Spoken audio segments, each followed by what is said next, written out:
Salut les amis, c'est Timina et bienvenue pour les actualités tech et geek. Aujourd'hui on va parler aussi de films et de séries, du moins ce qui tourne autour de tout ça. Allez, je vous en dis plus après le petit générique parce qu'on va parler de Lego Harry Potter et de Star Wars. C'est parti.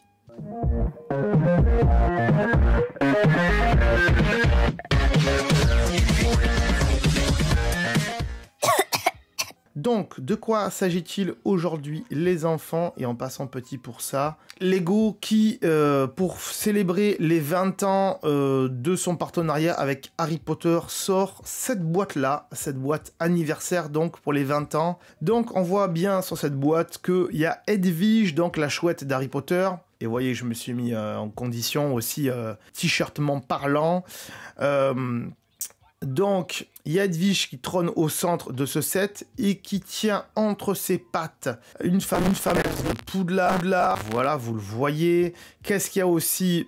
Les fans auront également le plaisir de construire la baguette et les lunettes de Harry Potter. On peut les voir sur le côté, vous les voyez, voilà. Alors la baguette, je sais pas comment on va la construire, parce qu'en Lego, c'est chaud la baguette. Les lunettes aussi, des lunettes en Lego, compliqué à... Enfin, on verra. On verra bien. Il y a aussi une choco-grenouille, vous le voyez. Il y a aussi un nécessaire de potions incluant 5 fioles. Alors elles sont derrière, hein, elles sont un peu cachées derrière, on les voit un peu sur le côté, il y a une verte là. Ainsi que les ingrédients de la potion pour chacune des potions. Il y a aussi le journal intime de Tom Jedusor qui est dessous, là, dans la pile de livres. Il y a le vif d'or, je sais pas où il est, oui, il est sur le côté. Et il y a une écharpe de Poudlard, il y a un petit bout d'écharpe de Poudlard qui sera personnalisable, donc vous pourrez choisir vos maisons, Gryffondor, Serpentard, Poussoufle ou Serre d'Aigle. Donc voilà, un coffret collector personnalisable, il est vachement beau, il me plaît. Est-ce que je vais l'acheter? Je sais pas, parce que j'ai beaucoup de Lego ici. Bon, vous les voyez pas forcément, parce que là, on a caché le décor, mais en général, vous les voyez. Peut-être qu'un jour, on fera une vidéo sur tous les Lego que j'ai, comme ça, je sais pas, on y réfléchira. Voilà, j'ai beaucoup de Lego comme ça, artistiques, j'aime bien, voilà, j'ai des fleurs, j'ai des... non, les fleurs, je les ai pas. J'ai des oiseaux, j'ai le... Comment ça s'appelle? Le bonsaï. J'ai un mannequin éco aussi, j'ai un bateau dans une bouteille en Lego, voilà, voilà, on fera une petite vidéo un jour, je vous proposerai ça. Donc celui-là il me plaît, mais après si on me l'offre, tant mieux, souvent on m'en a offert. Le plus chiant c'est de le monter. C'est rigolo de le monter, mais il faut trouver le temps et tout, voilà, mais ça peut être sympa. Je vois qu'il y a aussi la petite potion Félix Félicis. Intéressant.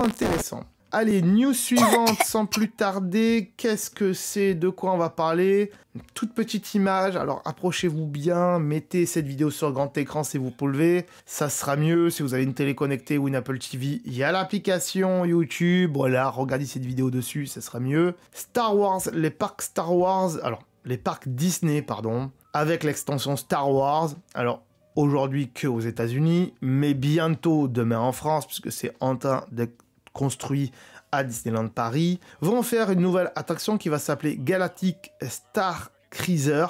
Voilà, donc voilà.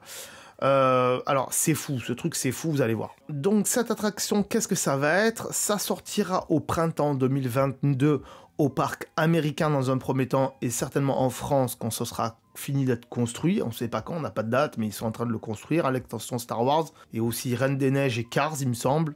Voilà. Et Star Wars, moi j'attends que ça construise, je suis jamais allé à Disneyland Paris, donc j'attends vraiment que Star Wars soit construit pour pouvoir y aller, parce qu'il y a vraiment un univers fantastique dans Star Wars, vous le savez, ok? Donc qu'est-ce qu'on pourra faire dans cette attraction? Eh bien ça vous permettra de visiter et de vivre un voyage pour 2 nuits et 3 jours dans une galaxie lointaine, très lointaine.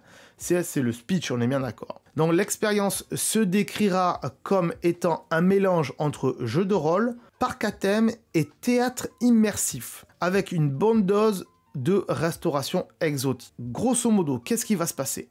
Vous serez dans un vrai faux vaisseau spatial Star Wars et vous pourrez choisir une histoire que vous aurez définie avant de rentrer là-dedans. Soit vous rejoindrez le Premier Ordre, soit vous rejoindrez la Résistance. Ça sera à vous de choisir. Il me semble qu'il y a même un petit groupe de voleurs, si vous voulez. Il sera donc possible de discuter avec les acteurs qui font partie de l'histoire. Il sera possible également de prendre des cours de sabre laser et même de partir en mission en dehors du vaisseau.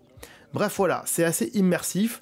Vous allez dormir dans une cabine. Alors, je vous mets pas la vidéo parce que je l'ai pas, mais voilà, vous allez pouvoir dormir dans une cabine dans le vaisseau, hein, qui sera une réplique d'une cabine. Et voilà, vous choisissez donc premier ordre, résistance ou voleur. Et vous pourrez effectuer des missions, parler donc avec les acteurs, donc on va dire les PNJ, voilà, faire des sabres laser et tout ça pendant 3 jours et 2 nuits. Franchement, ça peut être pas mal. Alors, à mon avis, il va falloir un portefeuille conséquent, ça doit pas être donné.